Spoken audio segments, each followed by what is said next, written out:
So, what if you could start lifting weights again, but without all the joint pain, or strengthen your back without epic fear of injury, or just grow some serious muscle without having to do all the basics? Well, today, my guest, science based strength training expert, Ben Yanes, is going to answer all those questions and more.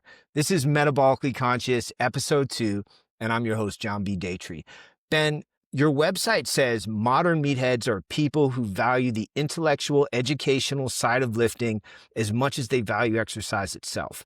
Old school meatheads have taught us a lot, and we need to pay respect to them. But with an understanding of anatomy and physics, biomechanics, modern meathead methodology attempts to combine brains and gains for the best possible outcomes, pain-free gains for life. That's exactly what my audience needs, Ben. And that's what I've been benefiting from enjoying your work for quite a while. More muscle without all the pains and the injuries. So I think a really good place to start is, when I started lifting again, I used to think machines are cheating. And I stuck to barbell basics. And even when bench presses or squats caused me pain in my joints and they didn't make the most sense, I would do that. But your content helped me to reframe that. Can you share practical advice for guys just coming back to the gym so they can build muscle fast and have fun without letting all those biases about machines and how they lift and how they're building muscle get in the way? Yeah, that was great, John. Thank you for that. And a pleasure to be here, by the way. Awesome.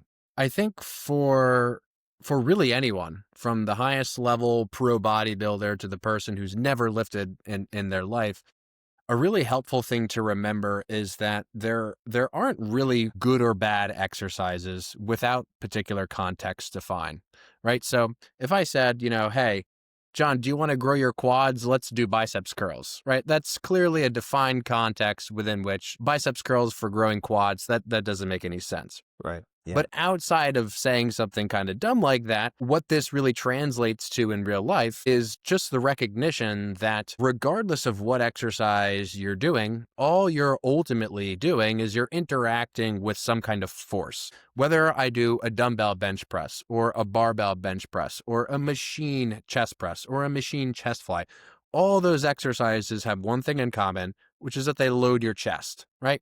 And so all we're sort of trying to do in the gym is load our bodies in ways where we need to respond with muscular contraction. That's kind of like the fundamental ground level reality to exercise that I think is first and foremost important to understand. A lot of people get into exercise with a lot of preconceived notions about, is this exercise better than this one? Is a bench press better than a dumbbell press? Is a dumbbell press better than a cable press? What about a machine press? What about the Smith machine?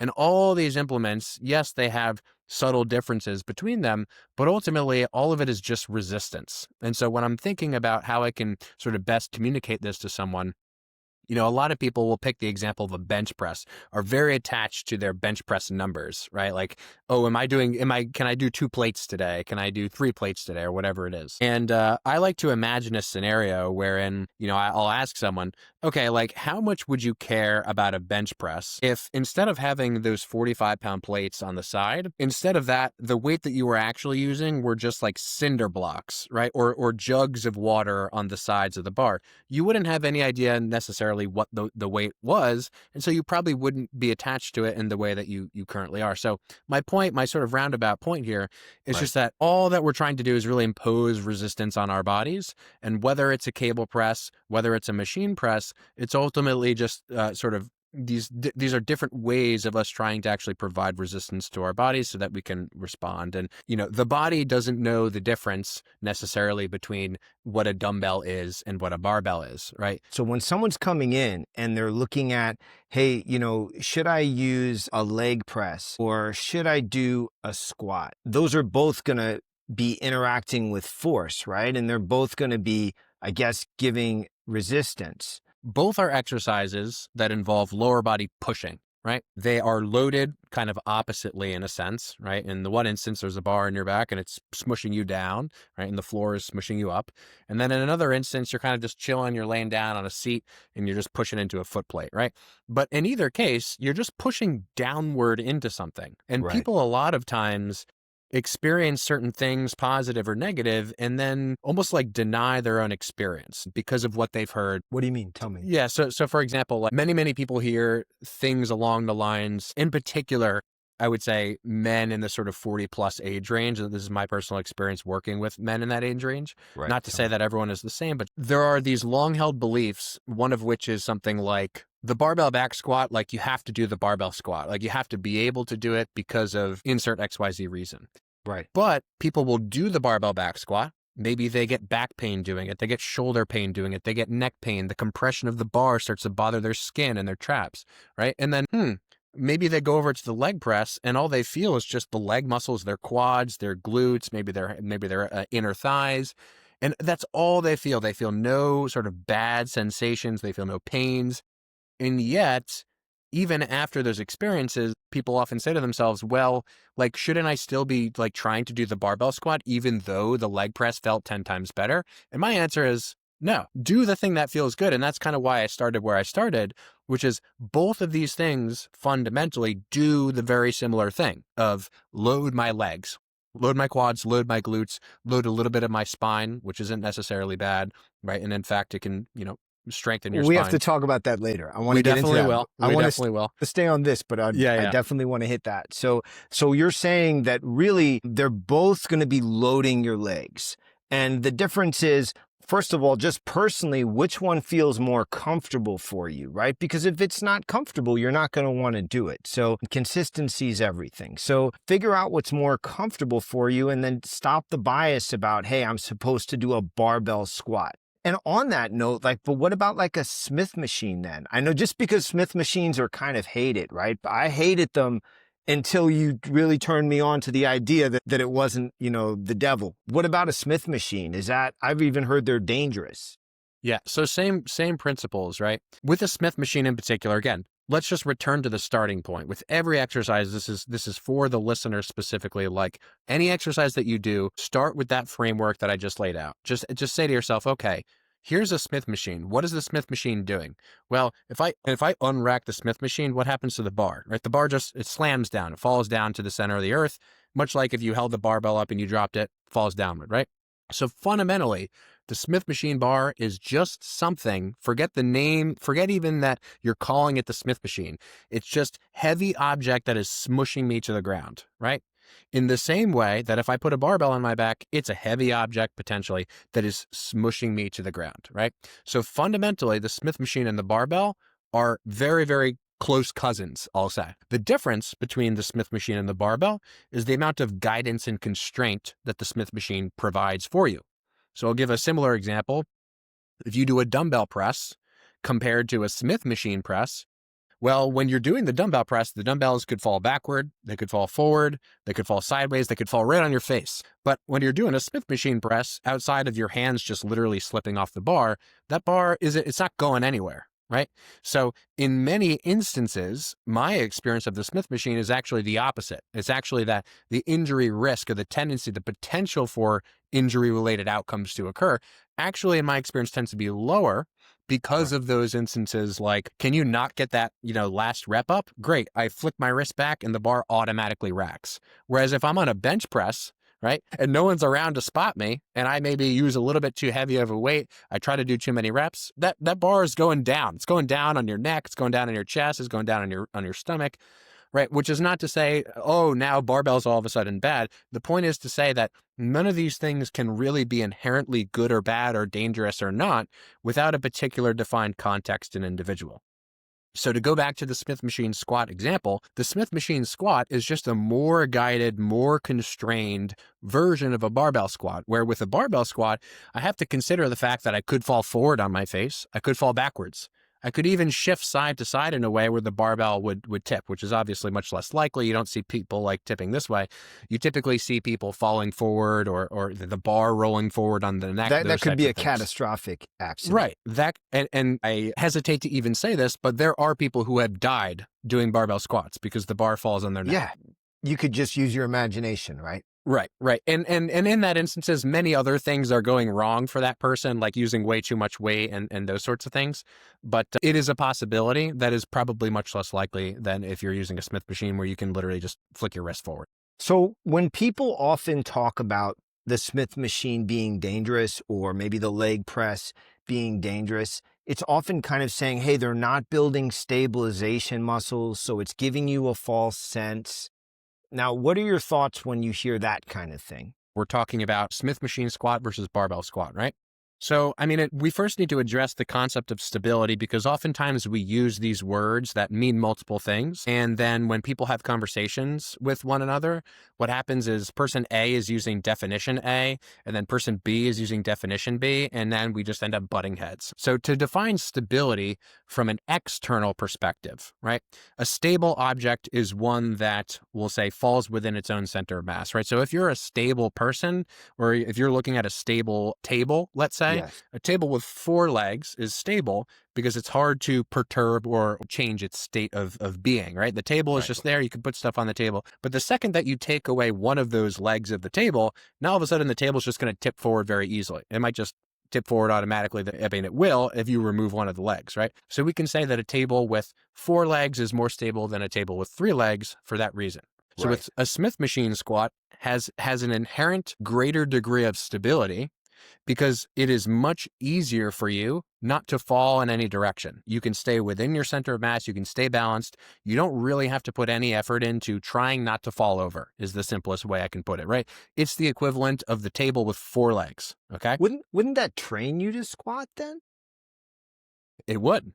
It would actually, right? Because now all of a sudden, instead of having to worry about any balancing component, right? You're just going up and down and up and down and up and down. You're doing what might be the perfect feeling squat for you with a substantial amount of load. It's easy to progress. You don't have to worry about these potential rate limiters in your balance or feeling like the bar is rolling in any direction for discomfort. Now all of a sudden you go to the barbell, right? The barbell, it's not quite the same as a table with 3 legs because, it's not like you're really super unstable with the barbell. But the point is that the barbell is free moving. You can fall forward or backward, unlike the Smith machine. And so you do have additional things to consider in that particular instance. Okay. So far we've talked about external stability, i.e., is it easy or hard for you to just basically fall out of balance, right? Right. Now let's go to a different conversation, which is how the body creates stability from an internal perspective, which is in most cases what people are actually talking about when they talk about stability. So let me give us and please interrupt me if any of this is not making perfect sense, okay? So if I'm going to do, let's say, a push, my chest has to contract. Whenever a muscle contracts around a joint, so muscles basically pull on bones, those bones move our joints, that's how we create motion, right? So if my chest contracts and it pulls my arm bone forward, if it were left unchecked in some fantasy world, if it were left unchecked, what that contraction would do is it would actually pull my shoulder out of its socket, right? If I didn't have a brain to actually coordinate contraction around the joint itself, Right. my bone would just get ripped out of the shoulder socket, right? You can kind of see how that would just happen, right? Yeah. But that doesn't happen, and that's great. Why doesn't that happen? Because our body has a built-in sense of what I will call muscular or joint stability. So when muscles on the front side of the joint, i.e. the chest, pull forward, muscles on the back side of the joint, like in this case your rear delts, your rotator cuff muscles that are on the back side of the joint, your lats to some degree, your traps, all the muscles on the back, they basically prevent your bone from flying forward out of the socket. And so related to the Smith machine, we know now that we've got external stability, we have internal stability. Exactly. And now people are saying, hey, it's not safe to do the Smith machine because it doesn't build stability. Right. So And when what- they say it's not building stability, they're confusing internal stability for external stability. So they see something from the outside that is easy to balance, and they say, "Oh, that's not training stability," right? Interesting. Right. Oh, But wow. let's think about it from an internal perspective, right? If I'm doing a squat in the Smith machine and someone says it's not going to be as good for you because of the fact that you're not working stability, well, that person is looking at the external stability. They're looking at Yes. the table and they're saying, Yes. oh, you're not training stability. But from an internal perspective, you are loading your quads. What does loading your quads do? Well, Your quads, number one, they stabilize your knee joint, right? When you're walking, they are the thing that prevents you from collapsing, number one. And number two, when your quads pull on what is known as your patella, people know this colloquially as your kneecap, they create a force that tries to basically pull the shin forward off of the body. And what happens when that happens? Well, your hamstrings need to contract, your calves need to contract, other muscles around your knee need to contract to hold the knee together. Okay, so much like we talked about with the chest basically trying to pull the arm forward off the body, the rotator cuff contracts to stabilize. The same is true of the quads. The same is true of any other joint system in your body, right? Where when my quads contract in a Smith machine squat, all the other muscles need to, via my brain, my So spinal cord. your core muscles, everything are all stabilizing. Yes, yes. The reason your spine doesn't collapse, in a Smith machine squat is because all the muscles around your spine are stabilizing your spine. Yes. And for me, what's so interesting, since you got me using the Smith machine through your YouTube, right? I've been doing so many more exercises that I wouldn't have done before that involve squatting and trap bar deadlifting and things that I wouldn't have felt comfortable doing because I had the internal strength to do it, right? And it was all because I didn't shy away from using machines. And I love machines. I mean, I'm using cables and machines all the time now because of the stuff you're talking about. Yeah, Right. that's awesome, and I'm very glad to hear that, John. So overall, the takeaway there is when you do something that looks very externally stable, a Smith machine, any other machine, any kind of leg extension, leg curl, whatever it is, people have this idea that it is not training stability, and that is incorrect because of all what we just talked about. Your body is constantly needing to manage internal stability when you create high force or really force of any kind around any joint. Okay, so That's amazing. it's important to not confuse those conversations. One other thing that I will say, John, is that none of this is to suggest that doing balance activities or doing activities that challenge coordination to a greater degree, it's not to suggest that those motions are not important, right? Because those can be important for certain populations some of the time.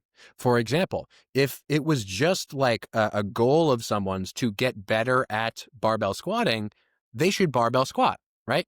They Right. should barbell squat if they want to get better at barbell squatting. That's kind of intuitive to most people, right? But if you're 40 years old or 60 years old and you're getting back into the gym and you're like, wow, I want to grow my muscles back. I want to feel strong again. And right now I don't feel that way. Then it might not be the best idea to just go throw a bar on your back and start doing squats and deadlifts.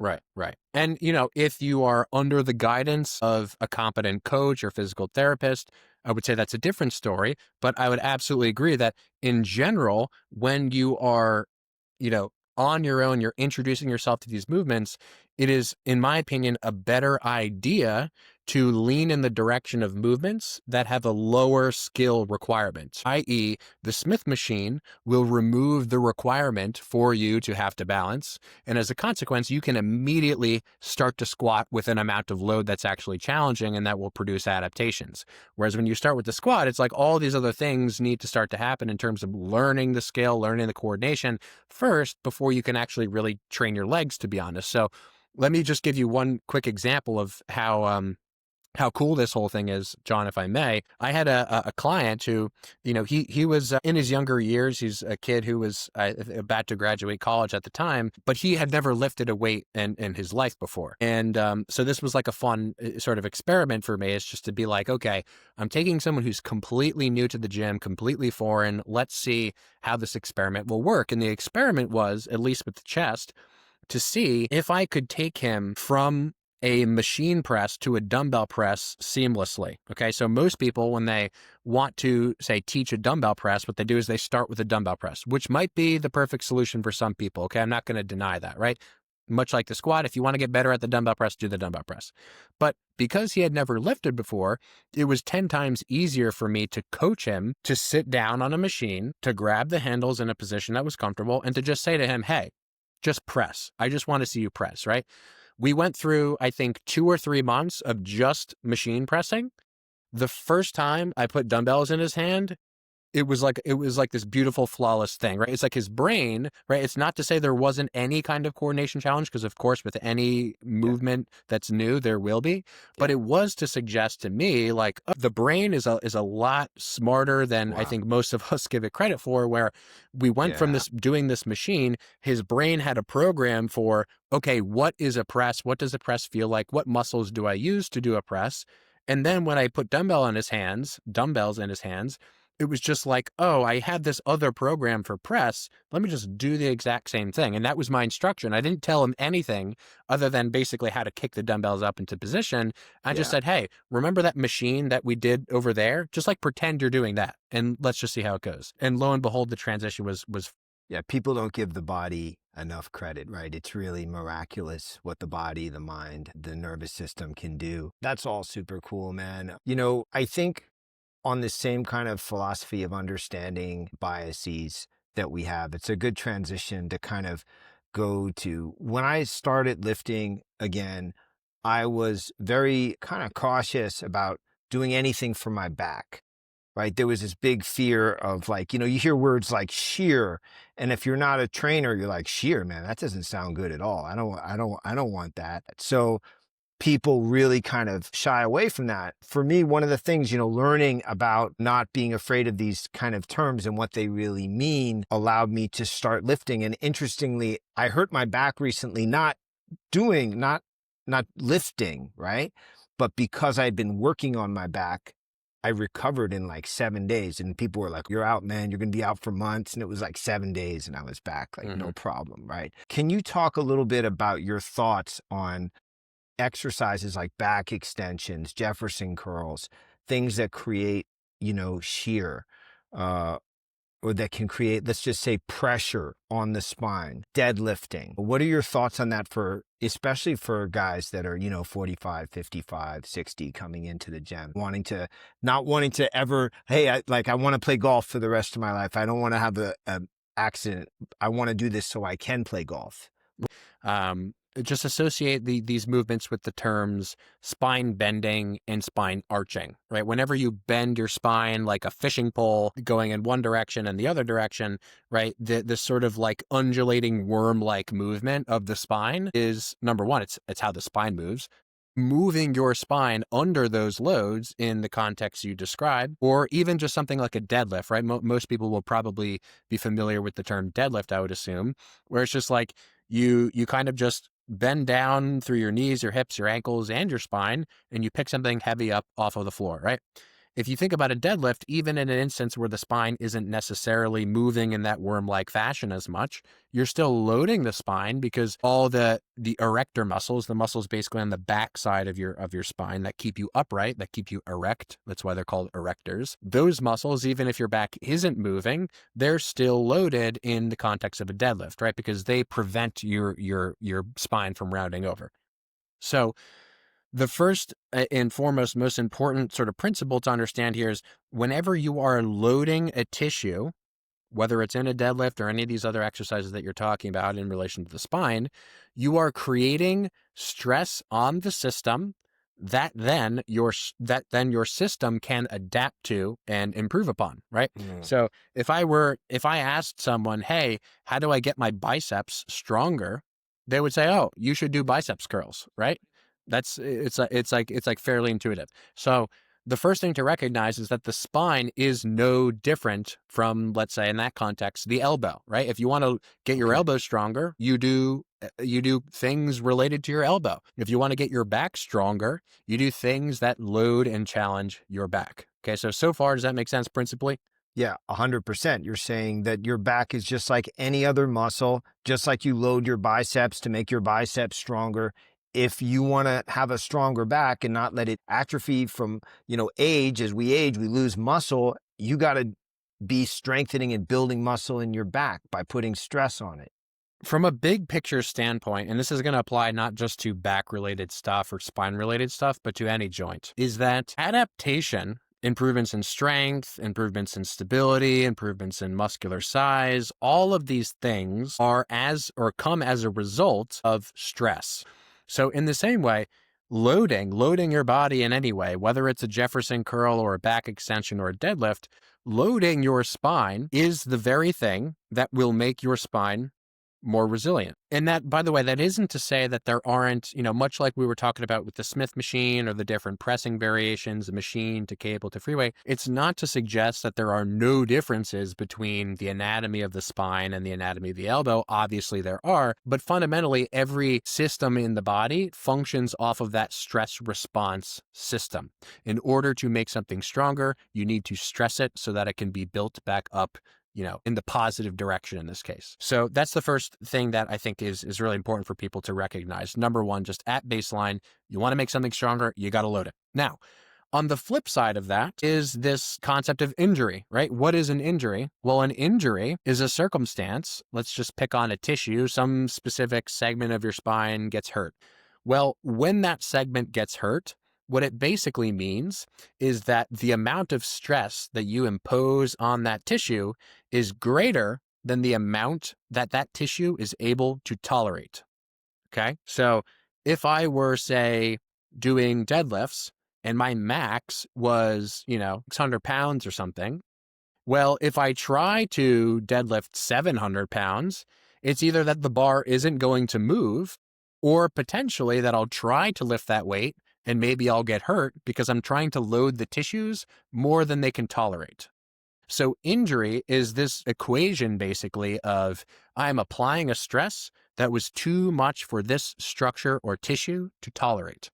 Now, that's a beautiful thing because what it means is that as long as you are loading the appropriate amount, as long as you are doing the appropriate amount of sets, exerting the appropriate amount of effort for where you're currently at, that means that it's unlikely that you get hurt unless you go past a certain threshold.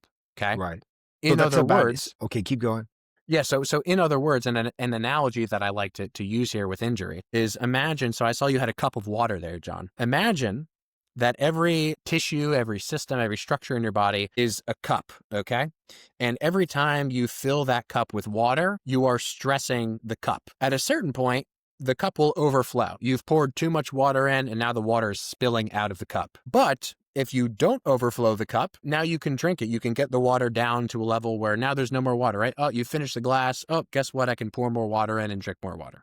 So adaptations in the body work the same way. Okay, I'm gonna make the parallel clear here.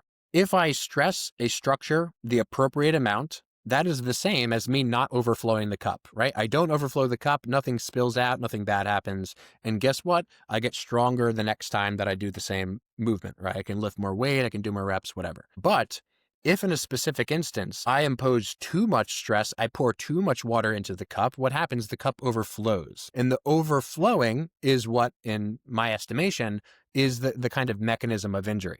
So as long as we're not overflowing the cup of these structures, of these systems, of these muscles, whatever it happens to be, we will adapt to the amount of water that we pour into the structure, so to speak. So if we're conscious as we're lifting, as we're being aware of our bodies and how we're feeling, then we can make a great step toward not getting injured, but actually making ourselves stronger in the process. Is that what you're saying? That we can actually use these, like what happened for me, where my all the muscles, my erectors in my lower back were strong enough that I recovered so quickly because there was so much more support there than if I hadn't been working out.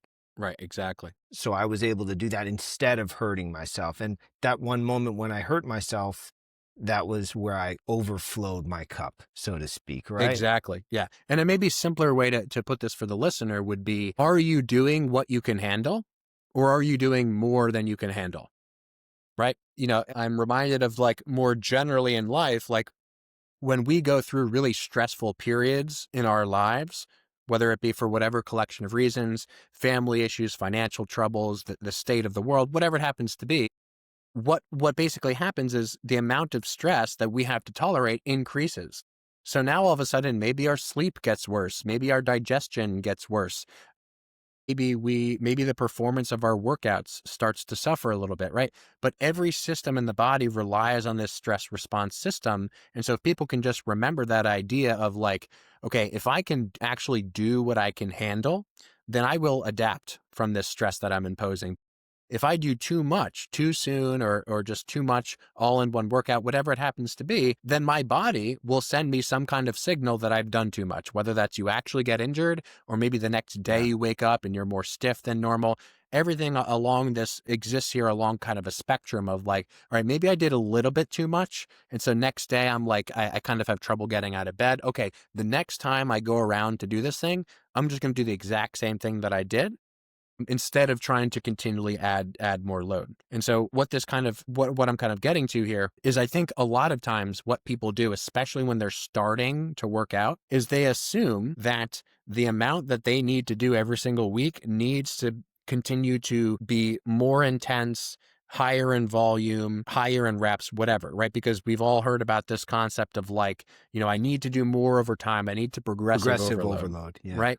And so that's a fundamental concept, right, of growth and of growing and of getting stronger and bigger. But at the same time, if you are in a situation where you're constantly trying to add load, what you are assuming is that simply repeating the same thing over and over again is not enough to allow you to adapt, right? So just as an example, if I'm going to do bench press, I haven't done bench press in years, but if I'm going to do bench press on week 1 of that bench press, I will make it relatively easy on my body, because I haven't been doing bench presses. So the amount that I need to do is very little, right? In the same way that if I want to get better at playing the guitar, I don't need to play the guitar for 6 hours the first day that I try to do it. I could just try to learn a few chords in 15 minutes and then call it a day and revisit it the next day, right? So the point is just that the newer the motion, the less that you actually need. And I think people generally go wrong early on by assuming that they just need to keep doing more and more and more, and everything needs to be super hard.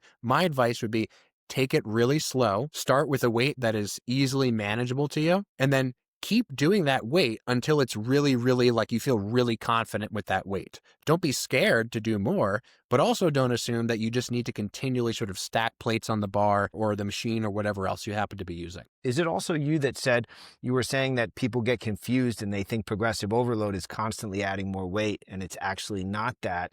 It's that the strength comes before the weight add. Was that it? Did you say Exactly. that? Yeah. So the way that I would think about it is like, progressive overload is not you just kind of like arbitrarily slapping more weight on the exercise. It's you needing more weight as a consequence of the adaptation that has already occurred. So my philosophy on this is, if you're introducing a new exercise to your program, or you haven't done an exercise in a while, or maybe you're going to the gym for the first time or the first couple times, pick a weight that is medium challenging, maybe, okay? And then just stick with that weight.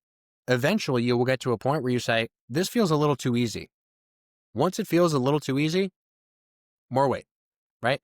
But at no point should you just be arbitrarily slapping on 5 pounds, 10 pounds, 5%, 10%, 20% weight every single week. I think that's probably one of the biggest mistakes that I think people make early on, is just not kind of understanding like how the adaptations actually occur in the first place, right? Again, just to repeat, because I think it's so crucial, you will continue to adapt to the same load week after week.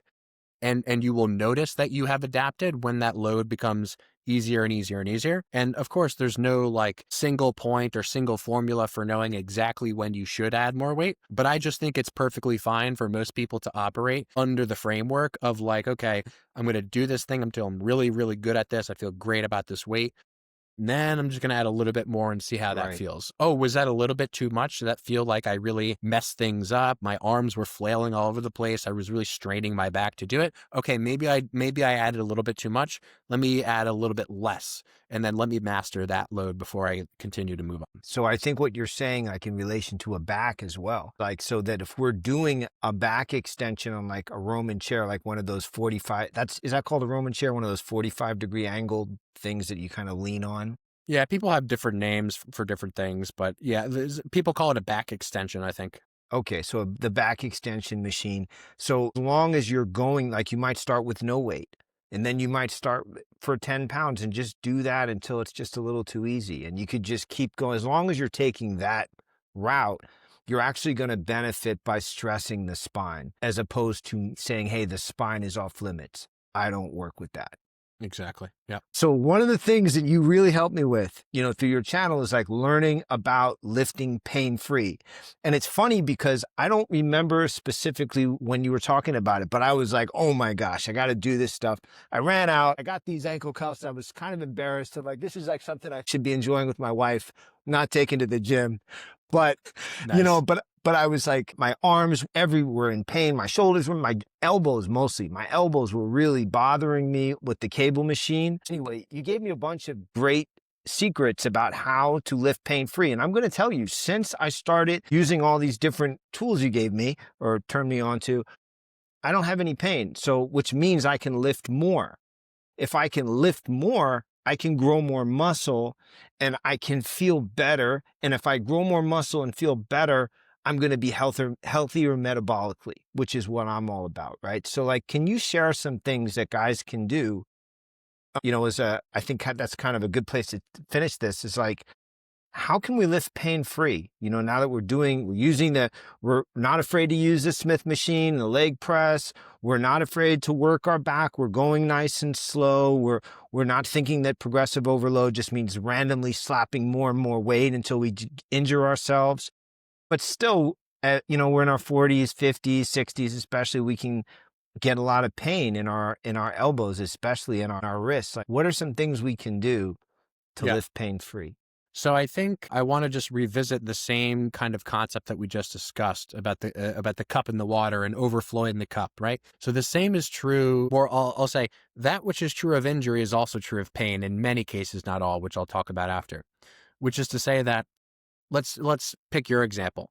If you were doing tons of lateral raises, let's say with dumbbells or cables, you're grabbing the handles, right? And not only are you doing lateral raises where you're grabbing the handles, but you're also doing curls, you're also doing triceps, you're also doing bench press, you're also doing pull downs. Those are a lot of exercises that all impose stress at your elbow and your forearm, right? Because to be able to just, not many people probably know this, little quick anatomy lesson here, a lot of the muscles that are on your forearm also cross the elbow joint, right? So when you're holding something, you're actually imposing a muscular stress across your elbow. And so what the cuff does is it removes the hand from the equation because you put the cuff above your wrist. You don't have to hold anything.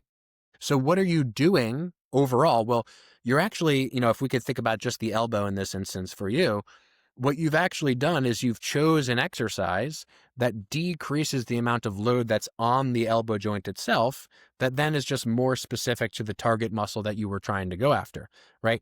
Like a cable crossover. Like I'll use this cuff for a cable crossover.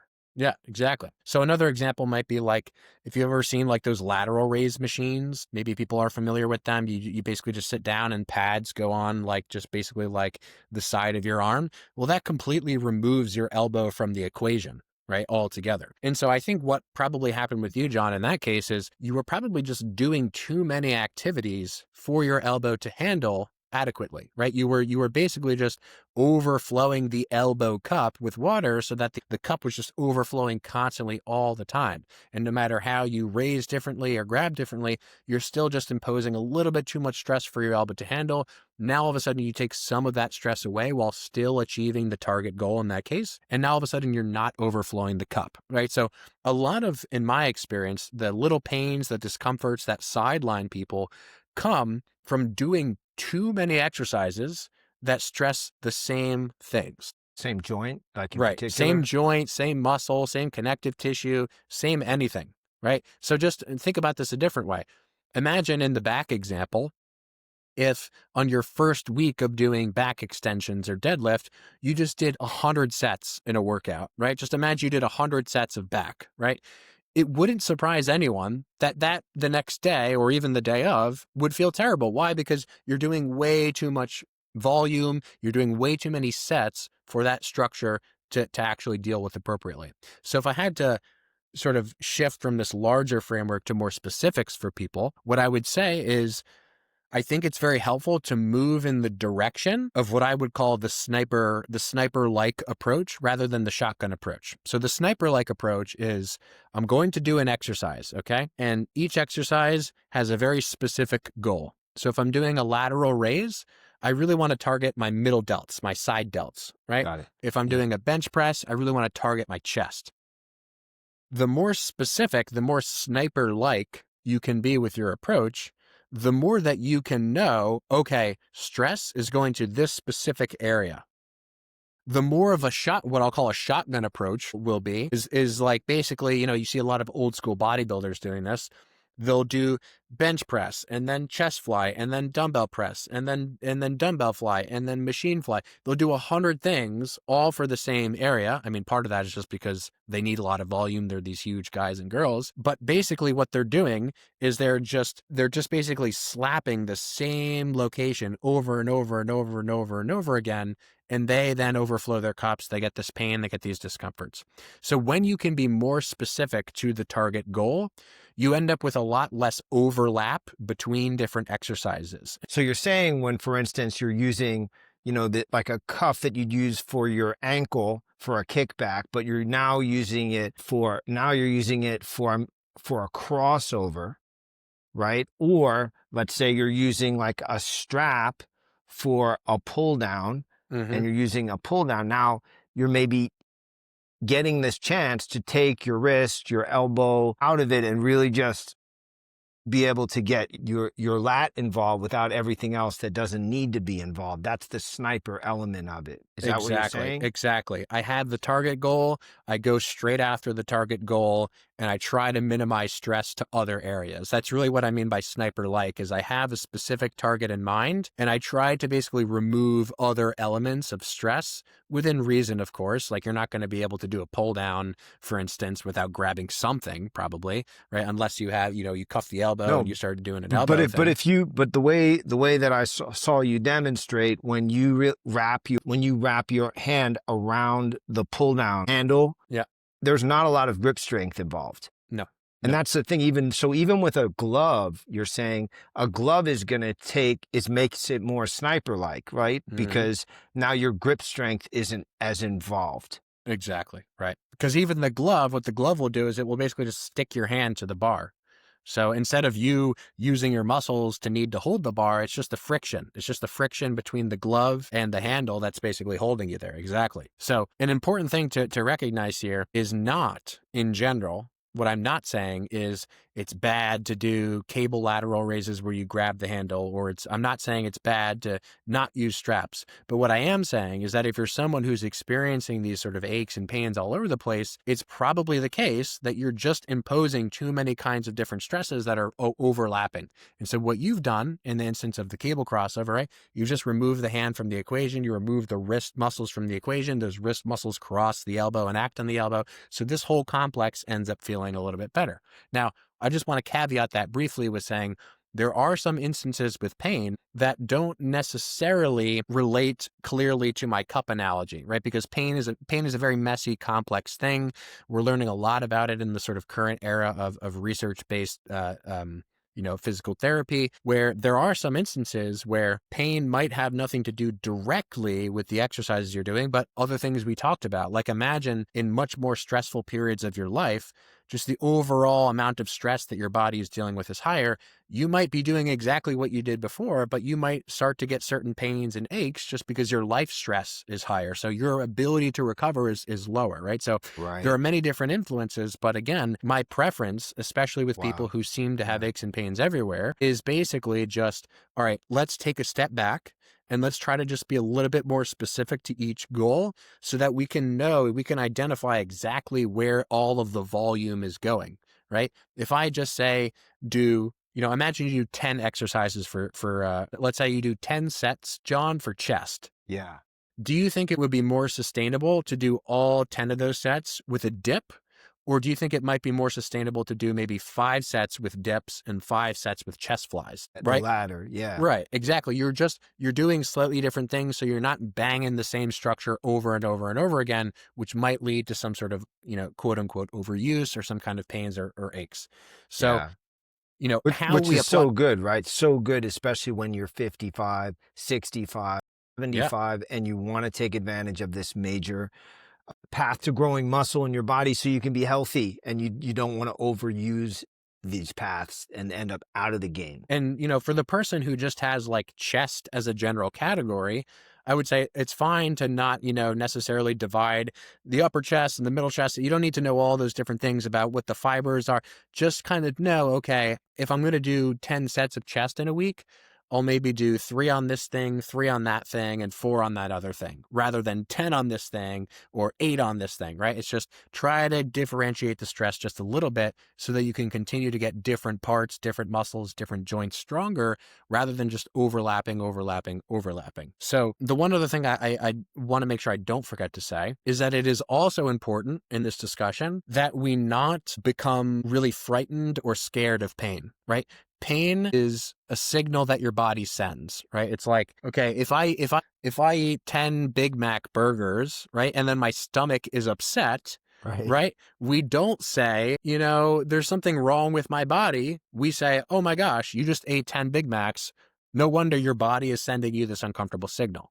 So when pain is presented to you as a signal, try to just interpret it as that, and don't try to assume, oh, this structure is broken, or this is dysfunctional, or, oh, this thing is somehow damaged, right? There are many instances where people have pain, where they look at a scan, they look at an MRI or anything else, X-ray, and nothing happens to be wrong, right? Nothing is apparently disturbed on the X-ray, but they also have pain. So this is why I say earlier, pain is complex. It has all these different influences. So when the pain response occurs, first, normalize it. Everyone that I have ever met has had pain, right? So by definition, it's a normal human experience. We don't need to be scared of it. We don't need to run as fast as we can in the opposite direction. We can just simply interpret it as, hey, my body is sending me a signal. It doesn't mean anything is horrifically wrong, but I'm going to use it as information to guide how I change my training moving. Awesome. Ben, this has been so amazing. I have gotten so much from you. I teach my clients a lot of the stuff that I learned from you, and I pass it on. We don't do a lot of very specific lifting. We focus more on nutrition and lifestyle, but of course, lifting comes into it, and just general movement comes into it. If people want to reach you to be able to just learn more about the stuff you're talking about, benefit from it like I have, what's the best way for people to contact you? Is there a website, or what do they do? Yeah, so you can go to www. Don't forget the www. The www is important. modernmeathead.com, which is what you mentioned earlier at the beginning of our chat. Modern Meathead is my brand name. I would say I also do my most in-depth content on YouTube. So if you just type my name in on YouTube, a bunch of long form videos will come up there. All that stuff is perfectly free. So if you don't want to do any of the paid stuff, the free stuff is always going to be there. Hey, that's awesome. Everybody, thanks for joining us here on Metabolically Conscious. I'm John B. Daytree from Fast Fit 40 Up. This is Ben Yanis from Modern Meathead, and we'll see you next time.